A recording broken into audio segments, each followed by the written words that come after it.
My name is Rita, and I'm 25. Sometimes I catch myself thinking back to the moment when it all began, and I realize how naive my decision 3 years ago was to stay with my parents after graduating from college. I had a degree in computer science, a job at a large insurance company, and not just any job. I became a data architect, a position that sounded impressive and, most importantly, paid handsomely, especially for someone who just a few months earlier was still sitting through student lectures. My salary allowed me to rent my own apartment in the city, albeit small but cozy, and live the way I wanted, but things turned out differently. One evening, my parents called me into the kitchen, and there, among the old table with its scratched surface and the flickering overhead light bulb, my mother looked at me with that special look that immediately said, "Money is involved." She nervously clasped her hands and then said, "Rita, dear, we need your help. These mortgage payments are suffocating us. We can't cope anymore." I looked at my father. He looked tired. His shoulders slumped, as if the entire weight of the house was truly on them. "My salary can't keep up," he added quietly. "If you stayed and helped us even a little, it would be a huge help. We're a family, we stick together."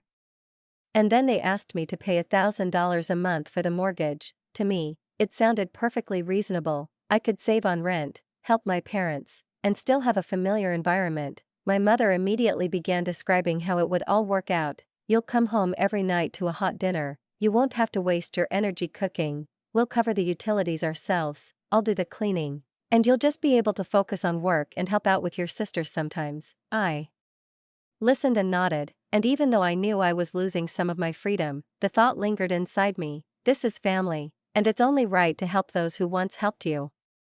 My twin sisters, Sarah and Emma, were just starting high school. They were 14, and they were typical teenagers, loud, chaotic, sometimes arguing, sometimes laughing nonstop, sometimes locking themselves in their rooms for hours. But I loved them, and the thought of being there while they went through all those teenage turmoils was actually a joy. And so it began. Every month, I sent my parents $1,000, but soon it turned out that wasn't enough. Sometimes my mother would ask for a little help with groceries, so that the house always had everything we needed, and I'd come up with another $300 or $400. At first, it seemed like a small thing, especially since when I returned home from work, I'd find myself in a house smelling of fried chicken, fresh pasta with meat sauce, or that same stew my mother cooked best. I'd arrive tired, but I'd sit down at the table, where everything was already set, and I'd feel protected, as if I were a student again, only now I had money and could thank my parents. Holidays were especially vibrant. At family gatherings, my mother would proudly tell her relatives how I'd settled in, how well I was earning, how I was helping them stay afloat. "We have such a responsible daughter," she'd say, and I'd catch the admiring glances of my cousins and uncles. At that moment, I felt like I was doing the right thing, sacrificing something personal for the greater good, and it filled me with pride. When my college friends complained about how hard it was to pay rent, or how they had to choose between going to the store and paying bills, I listened and thought, I don't have those problems. On the contrary, I felt confident enough to buy gifts not just for myself but for the whole family. For my mom, I picked out an elegant silver necklace that cost almost $300, and her eyes lit up when she opened the box. I gave my dad an expensive set of tools for his workshop. He didn't even know how to thank me then. For the twins, I bought fashionable shoes, new phones, and cards to their favorite stores because I wanted to see them happy. They brought me gifts in return, but now, looking back, I see that this was a warning sign. My gifts were expensive and hard-won, while theirs were haphazard, bought on the run. I'd get a cheap set of candles, a sweater on sale that didn't even fit, or a gift card to a restaurant I never wanted to go to, but I didn't think much of it back then. I was just happy to help and live in a home where I felt welcomed and appreciated. About 6 months after I started contributing to the household expenses, I noticed our old washing machine was making strange, metallic noises and wasn't cleaning properly, leaving me feeling irritated and tired every time I took out damp, barely refreshed clothes. I decided then and there that I wasn't going to wait for it to break down completely and bought a new, modern, shiny one for $800. Telling myself it was an investment in our shared comfort. When it arrived and was installed, Mom was pacing around smiling, Dad was patting me on the shoulder, and my sisters were fussing around, opening and closing the door as if it were a new toy. A few months later, it was the turn of the microwave, which barely heated food. and then the coffee maker, which began pouring out drinks that tasted like burnt water, and every time I saw the joy on my family's faces and heard words of gratitude, it gave me strength. By the end of my first year living at home, I had replaced almost all the major appliances in the house: the refrigerator, the toaster, the vacuum cleaner. Everything was gradually updated thanks to my salary and my sense of responsibility, but I didn't stop there, because one evening, coming home from work, I sat down on our old sofa in the living room and felt the springs literally digging into my back. The next day, I ordered a large sectional sofa for $1,200, and when it was delivered, the room was transformed. Inspired, I updated my bedroom too: a new bed, dresser, and desk, all in the same style, and for the first time in a long time, the space felt like my own. Everyone around me was pleased with the changes. They loved how I was transforming the old house into a modern and cozy one. But gradually, I began to notice something was changing. At first, I didn't pay it much attention, but the words of gratitude grew shorter and shorter and less frequent. Where Mom used to hug me and say, "You're our salvation, Rita," now she'd simply nod, "Nice to meet you," and return to her work. Dad would look up from his newspaper, say, "Thank you," and then retreat into silence again. Even the twins, who used to jump for joy, now took the new thing for granted. I tried to explain to myself that we were family, and they were simply used to me caring for everyone, but somewhere deep down, a feeling grew that my care was taken for granted. Over time, this became the norm. Now the sisters weren't asking, but demanding, "I need money for textbooks, I need money for a new phone, give me money for cosmetics," and if I even slightly considered or asked a question, they would roll their eyes and call me greedy. "You're so stingy, Rita," they'd snap, then run to Mom and Dad, who'd say softly, almost reproachfully, "Well, what's it to you? Be more generous with your sisters, you earn a good living," and I, feeling guilty, continued to open my wallet. Not only that, but I also took on their rooms. The old dressers creaked, the beds wobbled, the desks weren't big enough for studying, so I ordered everything new again: matching dressers, 2 beds, 2 desks. The total came to almost $2,000, but I told myself it was necessary for their future. When everything was finally delivered and arranged, I waited hopefully for their reaction, but Emma, looking around the room, said, "Our old things were so embarrassing, I couldn't even invite friends over." "It's good you finally replaced them." Not a word of gratitude, only a reproach for having waited too long. I didn't stop there. I bought a new king-size bed for my parents, bedside tables, and a chest of drawers, trying to make them feel better too. When everything arrived, Mom sat on the edge of the mattress and sighed, remarking, "Well, thank you, of course, but I could have chosen a more expensive mattress. This one's SOSO, nothing special." These words hit me hard. I felt as if all my efforts had boiled down to choosing just okay, but I swallowed my resentment, smiled, and nodded, even though fatigue was building inside me. The hardest moment happened in October. On a cold Thursday, we were going through a system update at work. Everything was falling apart. I spent the whole day solving problems, and I returned home with only one dream: to sit down at the table and have a peaceful dinner. But as I crossed the threshold of the dining room, I overheard Sarah and Emma complaining to their parents. She said no when we asked for money to go shopping this weekend. Sarah said, her voice whiny and deliberately plaintive, all we needed was $400 for winter clothes. I sat silently at the table, clasping my hands in my lap to keep from losing my temper. I hadn't said no forever. I just wanted to see what they were planning to buy first, knowing how quickly that kind of money could disappear if left unchecked. But Sarah, waving her hands, continued, "See, she doesn't trust us. She thinks we'll waste her precious money." At that moment, I felt something break inside me. I looked at them and said sharply, "You want money for clothes? Get a job." That's what I did when I was your age. A thick, heavy silence fell over the room. Sarah looked at me as if I'd just suggested she commit a crime. Emma bit her lip, and my mother spoke in a cold voice, "Sorry, but I told them the same thing. If they want pocket money, let them work." I went to work at 15, and I gave half my salary to my parents, and spent the rest on clothes and whatever else I needed. "So what you're saying is true?" Dad put down his fork and stared at me with a long, heavy gaze that made me feel awkward, as if I were a stranger in this house. "Rita," he said slowly, "that's completely different. You decided to start working so early. It was your decision, and your sisters are still teenagers. They shouldn't have to face such stress and responsibility, they need to study, be children, and enjoy their youth. I couldn't resist and snapped back. They're 17, when I was 15, I was already working. And it didn't stop me from keeping up my grades. Mom immediately intervened, her voice firm and final. It was your choice, but we're not going to force our younger daughters to shoulder adult responsibilities before their time. They have their whole lives to work for, so for now, let them live their youth.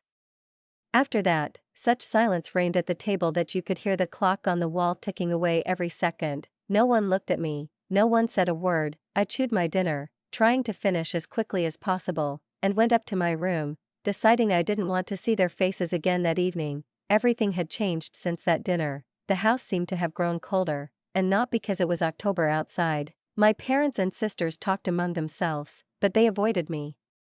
Talking as if I were a nobody, as if I didn't even exist. They made plans, discussed their affairs, laughed, but it all happened as if I wasn't sitting next to them.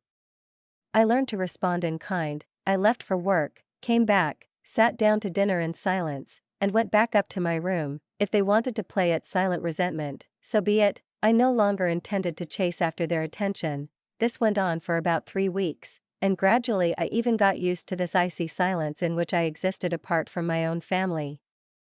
But one evening, already at the end of November, when I came home tired after a long day at the office, I saw a strange sight. They were all sitting together at the dining table, hunched over some papers, animatedly chatting and examining something with such enthusiasm that they didn't even notice my entrance. I took a couple of steps closer, and only then did Mom look up. The widest smile she'd seen in weeks appeared on her face. "Rita!" "Just in time," she exclaimed, jumping up.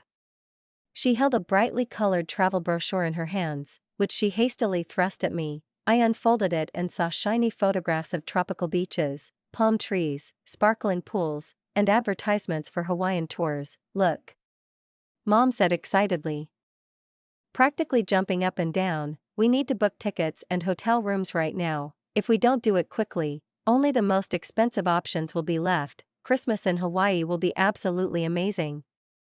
I glanced from the brochure to her, then back to the pages of promotional photos, and my stomach turned cold. "I've never heard of a trip to Hawaii before," I said quietly, my voice laced with bewildered anger. Mom waved her hand, as if dismissing a triviality. "Oh, we've been planning this for weeks. We decided not to burden you with the details. We've thought of everything ourselves. We've calculated the costs, found the best hotels, and chosen the perfect dates. All that's left is to pay for the tickets and book the accommodations."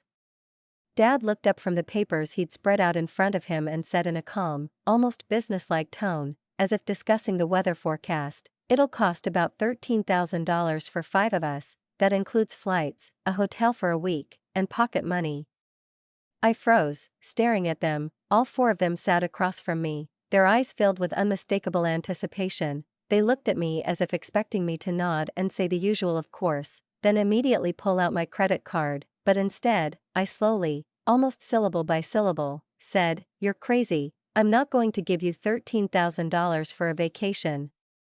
The smile instantly vanished from Mom's face, as if someone had wiped it away. She looked sharply at me and said, "Rita, don't be silly. I know for a fact you have that money. You opened that family emergency account a year ago, remember? The one we all have access to? It's currently worth $20,000.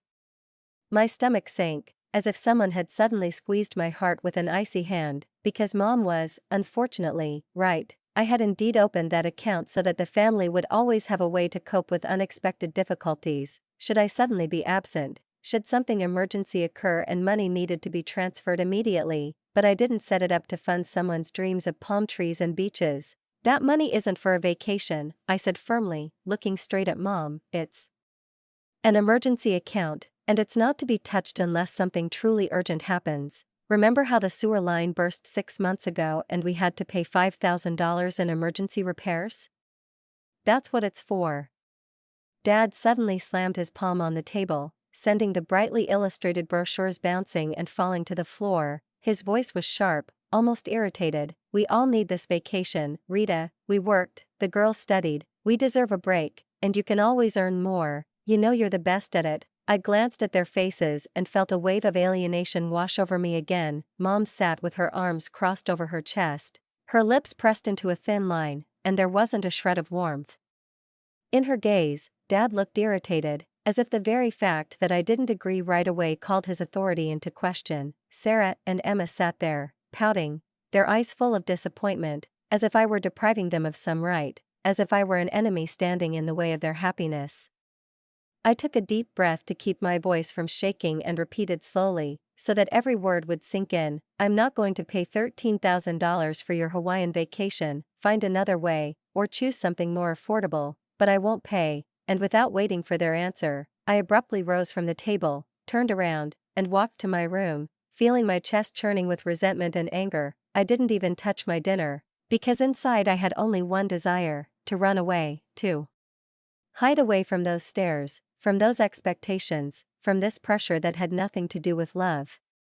After that argument, the house had become icy, but now that cold was even heavier than before. My parents and sisters began pretending I didn't exist again, but their silence was no longer just resentment, but a kind of suppressed anger, almost hatred. But honestly, I didn't care. Let them sulk, let them whisper about me behind my back, let them ignore me. Their silence no longer hurt me as much as before.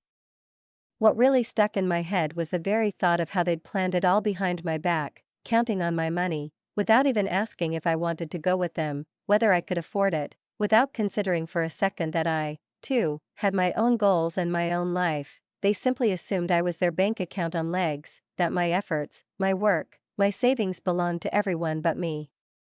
So the days passed, and the oppressive silence lingered in our house until Christmas Eve. Despite everything, I still bought everyone presents, good, expensive ones, because no matter how hard it was, they were still my family. I shopped around, choosing for everyone something I thought they'd like, and I spent a fair amount of money, even though I could have afforded to be more frugal. I even stopped at a trendy bakery downtown and bought a stunning Christmas cake with thick, creamy frosting and fresh berries, for which I shelled out almost $60. A glimmer of hope flickered in my mind. Maybe if I tried, if I invested a little heart and thought, we'd be able to spend this holiday together like before, and all that talk of Hawaii would be left behind.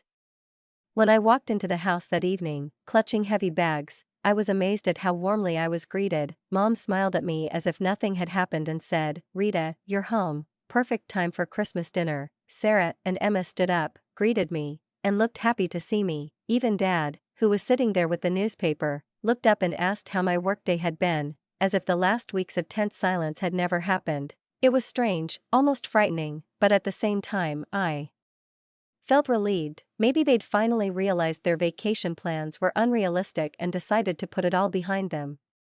I carefully placed the presents under the tree, took out the cake, and joined us for dinner. Mom had prepared everything just the way I liked it: juicy roast beef, tender mashed potatoes, fragrant green bean casserole. The table looked festive and homey. Over the meal, we talked as if our recent arguments had never happened. Sarah, her eyes shining, shared her impressions of her final chemistry exam. Emma talked about the school choir concert, and Dad, leaning back in his chair, recounted funny stories from his work, making everyone laugh. And for the first time in weeks, I felt like we were a real family again, like I was back among my own kind, like we had a chance to make things right. That night, I went to bed with a light heart, feeling warmer for the first time in a long time, like maybe all the bad stuff was behind us. But when I woke up on Christmas morning, the house greeted me with a deathly silence. It was unusual, even frightening. Usually, the day began noisily, Mom cooking a hearty breakfast in the kitchen, the twins squabbling over presents, Dad playing a football game so loud it could be heard throughout the house, and now, nothing, only silence, so thick I could hear my own breathing. I quickly dressed, went out into the upstairs hallway, and slowly walked through the house, searching for everyone. Sarah and Emma's bedroom doors were wide open, and when I peered inside, a strange feeling of unease washed over me. Their beds were neatly made, the bedspreads tucked neatly, the pillows in place, as if they had not only left but had deliberately left everything perfectly tidy behind, which was completely uncharacteristic of them, since usually all I did was remind them to make their beds. The sight was so unfamiliar that my heart sank. I went downstairs and called out into the half-empty silence, "Mom? Dad? Where is everyone?" But all I heard in response was the echo of my own voice, bouncing off the walls. And then I saw it, the note, lying on the living room table, next to the twinkling Christmas tree. My hand shook so badly I could barely hold the paper as I unfolded it and began to read. The first words struck my eyes like a sharp needle. Dear Rita, surprise. My heart pounded so loudly it drowned out everything around me. In the note, they wrote that they had decided to go to Hawaii after all, that they had secretly bought the tickets and booked the hotel a month ago. Right after they told me about the trip, and that they had paid a deposit with their own money right then and there, so I wouldn't suspect a thing. But the worst was yet to come. That morning, they withdrew $13,000 from my emergency account to pay for the rest. I shuddered with every line. They even wrote that they knew how much I opposed the idea, and that was why they'd decided to keep me at home so I could look after the house and finish last night's dinner. My vision was clouded with tears and anger when I reached the last words. Love you, your loving family. I reread the note 3 times, but the meaning remained unchanged, and everything inside me seemed to collapse. Last night's dinner, the smiles, the stories, the laughter, it all turned out to be a disgusting game, a theater staged only to keep me from suspecting anything and so I could calmly hand over my money to their dreams.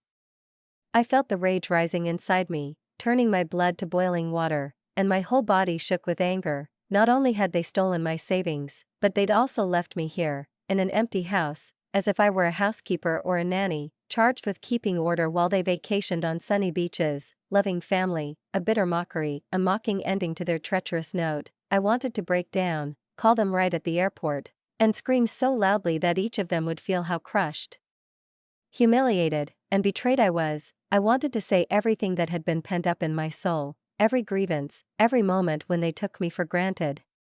But then a sudden calm washed over me. Why should I waste my energy on those who had just clearly shown that for them, I was merely a source of money, not a person with feelings? Why let them revel in the thought that they had hurt me so deeply? No, it would be better to act differently, coolly and intelligently, to show them the consequences of their actions not with words, but with actions. I grabbed my phone and dialed Jessica, a coworker who had mentioned a few months earlier that her aunt had a small house for rent. Hi, Jessica, sorry to bother you on Christmas Day, I said when I heard her voice. Is that house you were telling me about still available? She hesitated, surprised by my question, and replied, I think so. Are you interested? I exhaled, very interested. Can you give me your aunt's number? Her voice was tinged with concern. Of course I will, but Rita, are you okay? You sound upset. I didn't want to go into details, so I said briefly, I'm fine, I just need to move out of my parents' place as soon as possible.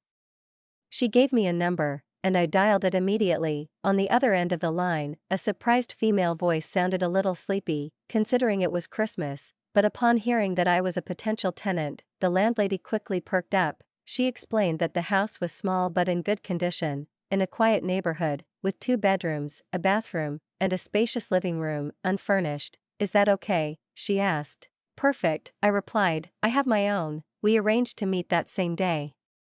And I drove to the address she dictated.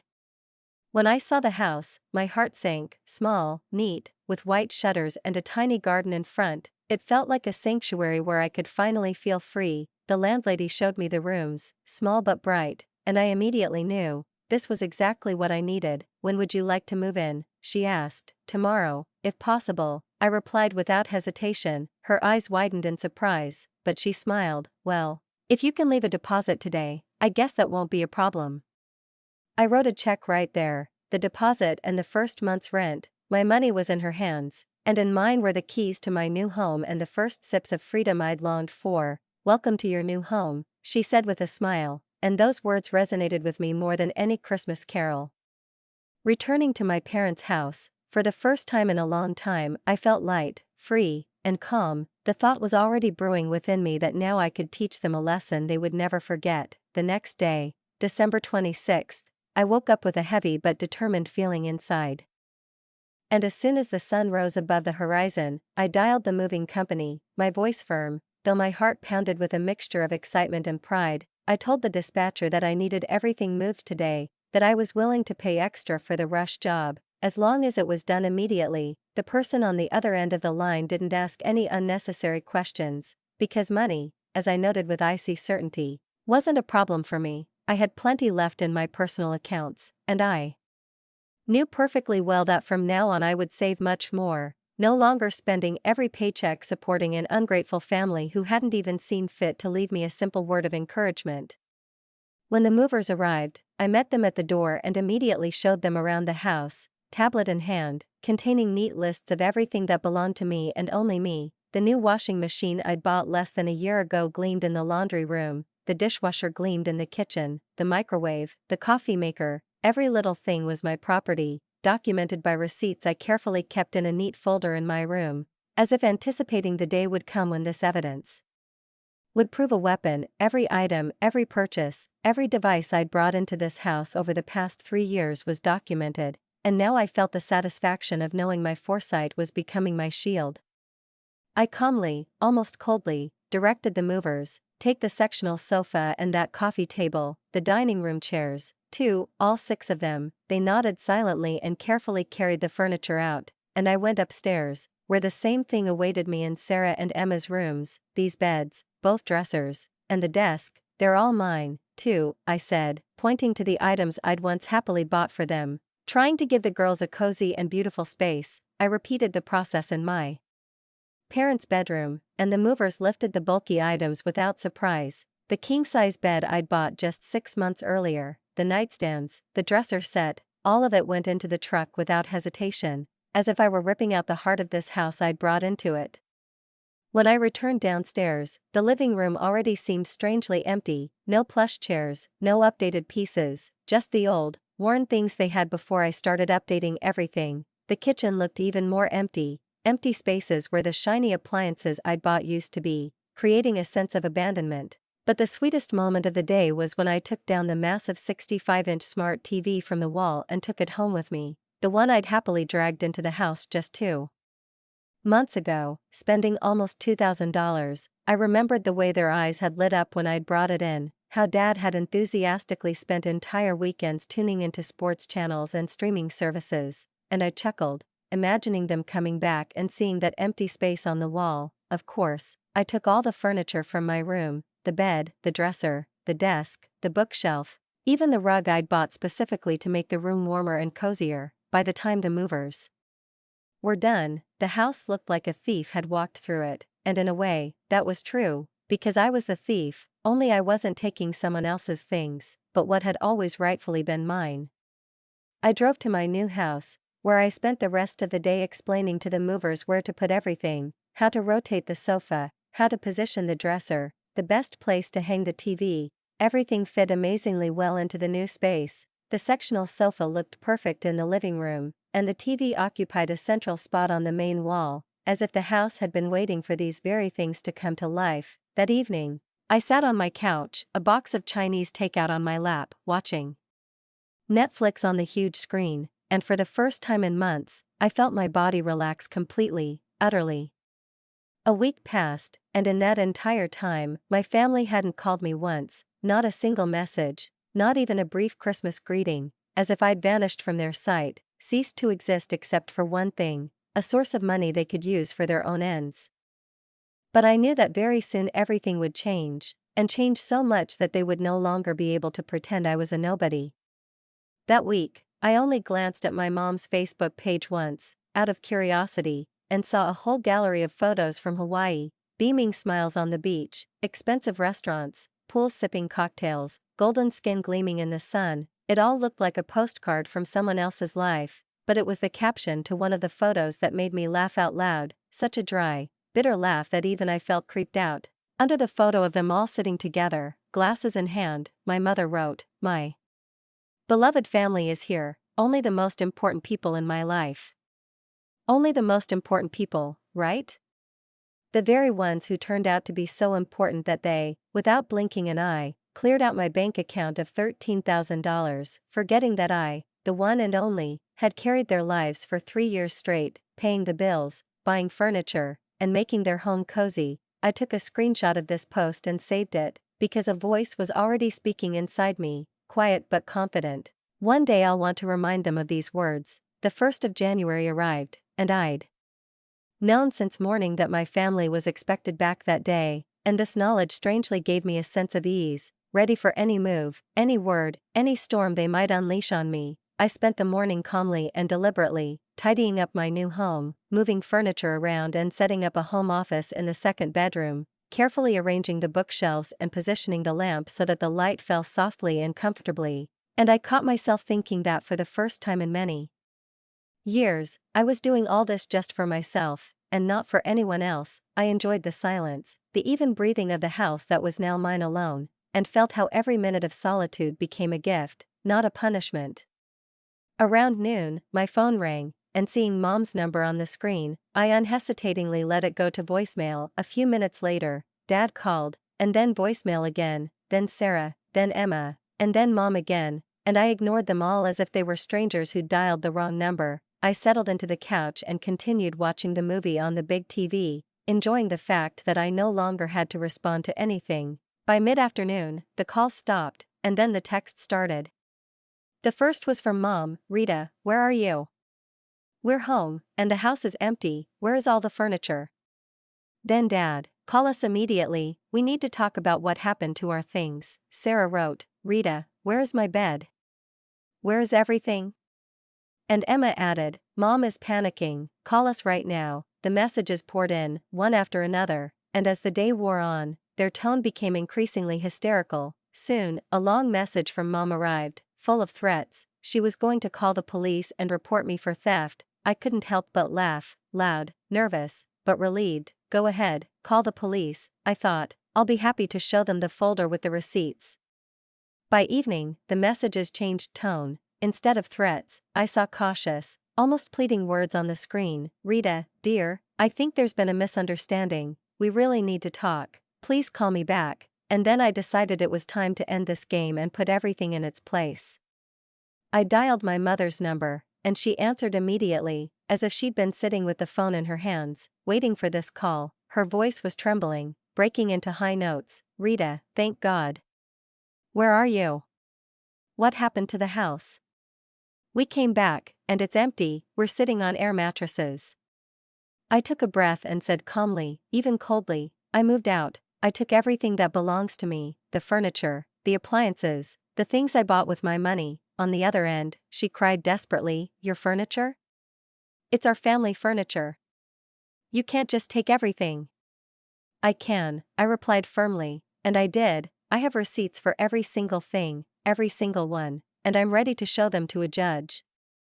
There was a moment of oppressive silence. And then her voice changed. It became quiet, pleading, like nothing I'd ever heard before. "Rita, please come home, we'll work this out. We're so sorry about Hawaii. We know we should have done things differently." I felt a wave of bitterness rise inside me and blurted out, "You stole $13,000 from me, you left me alone for Christmas, made me eat the leftovers while you flew off on vacation with my money." "We'll pay you back," she said hastily. "It might take us a while, but we will pay. Give me back every penny, and remember, I don't need any more of your promises or your tears. I'm done." "What do you mean, you're done?" she asked, horrified. I closed my eyes and spoke clearly, as if putting a final period. "I'm not coming back. I won't pay your mortgage anymore. I won't buy you new appliances, furniture, or clothes for the girls. I won't be your family ATM anymore." I heard sobs, muffled sobs, and Dad's voice in the background. "She's not kidding." Mom spoke again, almost through tears. "Rita, please. We can't pay the mortgage without your help. The girls are graduating this year, and we still need to figure out how to pay for their college." But I didn't let myself soften again. I simply pressed the button and hung up. They called a few more times that evening, but I didn't pick up. Then everything went quiet, and now, 6 months have passed, and I'm still living in my small rented house, and, frankly, I adore it. For the first time in my life, I feel like I'm in charge of my own destiny. I'm saving more money than ever, and without the burden of 4 adults on my shoulders, I'm putting away almost $2,500 every month, bringing the day when I can buy my own place closer. I changed all my bank passwords, closed that family emergency account, and transferred the remainder of the money from when they stole $13,000 from me to my personal savings. According to my relatives, my parents are now working overtime to pay the mortgage and support Sarah and Emma, and on top of that, they're panicking about paying for their college, since they both graduate this spring. And you know what? Fine, let them figure it out for themselves, like normal parents do. Let them apply for loans, credit cards, let them learn the value of money and the cost of betrayal. I know they always thought they could use me forever, that I'd be too guilty or too fearful to set boundaries. They thought I'd always be a silent wallet in the corner, but they were wrong. Now they'll finally know what it's like to live without my money,